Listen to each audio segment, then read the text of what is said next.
pessoal, inscritos do canal Mentes Berianas e aos não inscritos. E já aproveitando, se inscreva no canal, deixe aí o teu like, porque hoje o assunto é bem polêmico. Ezequiel 28, versículo 14, diz assim: Tu eras querubim ungido para proteger, e te estabeleci. No Monte Santo de Deus estavas, no meio das pedras afogueadas andavas. 15. Perfeito eram os seus caminhos, desde o dia em que foste criado, até que se achou iniquidade em ti. Percebam que eu sempre venho enfatizando isso. A interpretação, ela não começa no versículo de número 14 e 15, como a maioria faz. A maioria ela vai direto no versículo isolado e, a partir desse verso isolado, ela extrai a sua conclusão. Porém, como regra de interpretação, eu tenho que ir aonde começa o assunto, para que a partir dali, dentro daquele contexto, dentro daquela faixa de texto que eu disse, aonde começa e aonde termina, então aqui dentro está as pistas, está as indicações que o próprio autor ele dá do texto. E o texto de Ezequiel, capítulo 28, versículo 15, começando de forma correta, eu tenho que começar a partir do verso de número 1 do capítulo 28, que é onde tem aqui profecia contra o rei de Tiro. Eu começo aqui. Eu não vou direto para o verso de número 14. Eu vou aqui, no início, aonde começa, porque a partir dali o autor ele vai dar pistas fundamentais para que quando eu chegar no verso 14, eu já tenha entendido muita coisa anterior que o próprio autor colocou. E no verso 1 ele diz o seguinte: E veio a mim a palavra do Senhor, dizendo, 2, Filho do homem, uma referência ao profeta Ezequiel, dize ao príncipe de Tiro. Então, calma aí. Então, do verso 1 ao verso 19, estamos fazendo uma referência ao homem, ao rei, que ali a partir do versículo 11 continua uma lamentação sobre o rei de Tiro. Então, aqui, por mais que alguns entendam, partindo do verso 14 e do 15, que há uma referência a um ser espiritual só por causa da expressão querubim, no verso 13, estava no Éden, jardim de Deus, toda pedra preciosa era a tua cobertura. O verso de número 1 e 2 já elimina essa possibilidade, porque o contexto vai afirmar que do verso 1 ao verso 19 é uma profecia contra o rei de Tiro, do verso 1 ao 10, e a partir do verso 11 até o verso 19 é uma lamentação sobre o rei. Partindo daí, eu também tenho que entender que nem tudo no texto bíblico eu vou literalizar. O que é literalizar? É ler conforme está escrito. Porque na hermenêutica, ela também trata de uma coisa chamada figura de linguagem. E muita gente amassa, pastores, evangelistas, apóstolos, presbíteros, estão esquecendo disso, justamente porque não tem um domínio básico sobre a disciplina hermenêutica. Então, aqui nesse texto, eu tenho linguagem hiperbólica, eu tenho linguagem irônica, eu tenho linguagem metafórica, eu tenho linguagem simbólica contidas aqui nesse texto. Por quê? Porque é uma linguagem que está sendo aplicada a um homem, que no verso de número 2, olha o que ele diz. Filho do homem, dize ao príncipe de Tiro. Ou seja, o profeta vai falar ao rei, ao príncipe de Tiro. Olha o que ele diz. Visto como se eleva o teu coração e dizes. Quem diz? O rei de Tiro. Tem outra pessoa aqui no texto, irmãos? Não, é o rei de Tiro que está dizendo. Eu sou Deus, sobre a cadeira de Deus me assento no meio dos mares. Bem, se o verso 14 vocês interpretam de forma literal, significa que o verso 2 tem que também ser interpretado de forma literal. E olha o que está dizendo.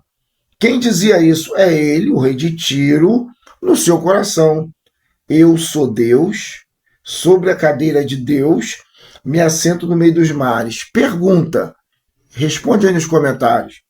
Ele de fato estava assentado na cadeira de Deus, no meio do mar, no meio da água? Ou isso tem uma outra significação? E aí, no caso, teríamos, ou você tem, que pesquisar mais sobre a cidade de Tiro. Porque se não entender a localização, a geografia da cidade de Tiro, não vai entender o texto. E aí entra naquela outra questão. Não, aqui é uma dupla profecia, mas o que seria uma dupla profecia? A impressão que eu tenho é que Deus ele pede para o filho do homem, o profeta Ezequiel, falar ao príncipe de Tiro, e do nada ele muda, mandando uma indireta para Satanás. Irmãos, me perdoem. Deus não precisa mandar indireta para ninguém. Quando Deus quer falar com alguém, ele vai diretamente a essa pessoa. Em Gênesis capítulo 3, versículo 15, eu quero que você abra na tua Bíblia e pesquise, Deus falando à mulher e à serpente, provavelmente ali uma referência ao diabo. Jó, capítulo de número, se não me falha a memória, 2, Deus também está dialogando diretamente com o diabo. Jesus no deserto, dialogando diretamente com o diabo. 2 Coríntios capítulo 4, versículo 4, Paulo falando do Deus deste século, uma referência a Satanás. Então não existe isso na Bíblia, a não ser que alguém me mostre, Deus dando uma indireta, ou seja, a profecia é para Tiro, mas eu vou falar com o diabo. Não, Deus vai falar diretamente com o diabo, sem precisar terceirizar, ok? Então esse é um outro equívoco que é cometido. Logo depois, eu também deixarei aqui um vídeo, eu estou filmando o texto bíblico, que até hoje é a melhor forma que eu encontrei, de mostrar algumas incoerências interpretativas em face do não conhecimento da hermenêutica. Fica comigo, continue aí, deixe teu like e a seguir esse vídeo explicando mais algumas coisas de Ezequiel capítulo 28, do verso 1 ao verso de número 19. Deixa seu comentário, sua dúvida, que com certeza responderemos. Olá pessoal, então, analisando alguns pontos aqui, iniciando da onde tem que começar, que é do versículo de número 1, que é onde começa, de fato, a profecia, a origem da profecia. E veio a minha palavra do Senhor dizendo, filho do homem, dize ao príncipe. Ao príncipe. Assim diz o Senhor Jeová. Visto como se eleva o teu coração e dizes, olha o que esse príncipe de Tiro, o rei de Tiro dizia. Eu sou Deus. Sobre a cadeira de Deus me assento no meio dos mares, sendo tu homem e não Deus. E estimas o teu coração como se fora o coração de Deus. Então aqui nós já estamos olhando para um homem soberbo, um homem em que teve o seu coração que se elevou. Ele achou que era uma coisa e não era. E aí eu pergunto,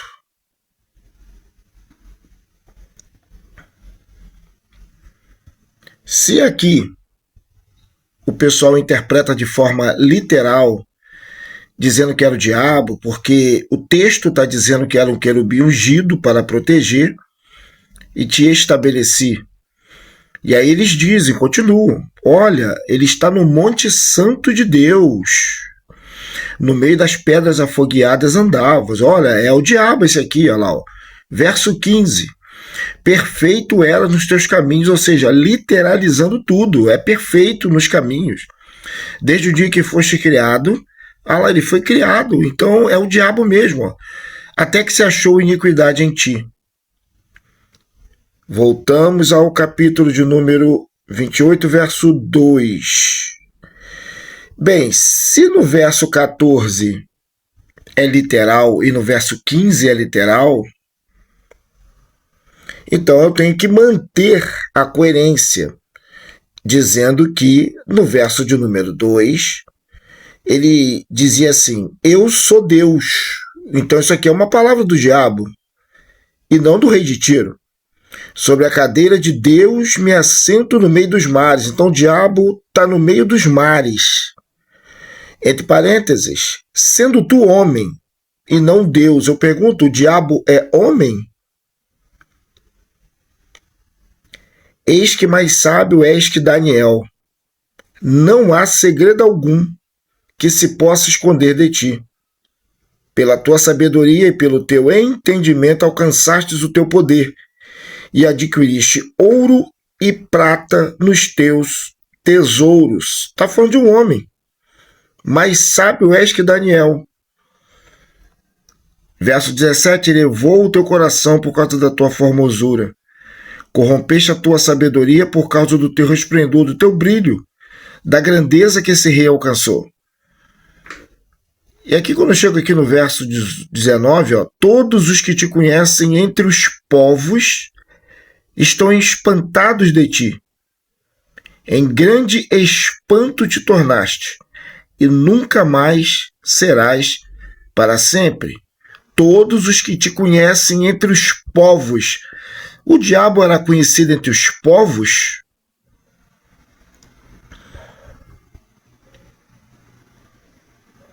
Pela multidão das tuas iniquidades, pela injustiça do teu comércio, profanaste os teus santuários. Eu, pois, fiz sair do meio de ti um fogo que te consumiu a ti e te tornei em cinza sobre a terra, aos olhos de todos os que te veem. Será que o diabo, isso aqui serve, isso aqui se aplica ao diabo? Então, a profecia ela começa no versículo de número 1 do capítulo 18. Ela se estende aqui, ó, através do verso 11, que continua a lamentação sobre o rei de Tiro. Tem que ler tudo. Aqui estão as pedras preciosas que esse rei comercializava. E como eu sei isso? Porque o verso 18 está dizendo isso. Pela multidão das tuas iniquidades, pela injustiça do teu comércio, profanaste os teus santuários. E ela se estende até o versículo de número 19 do capítulo 28. Por quê? Porque do versículo 20 em diante, a profecia já é contra Sidom, não é contra o rei de Tiro. Então, em todo o capítulo, não tem diabo. O que temos aqui são figuras de linguagem. E qual o problema de só ler o versículo isolado?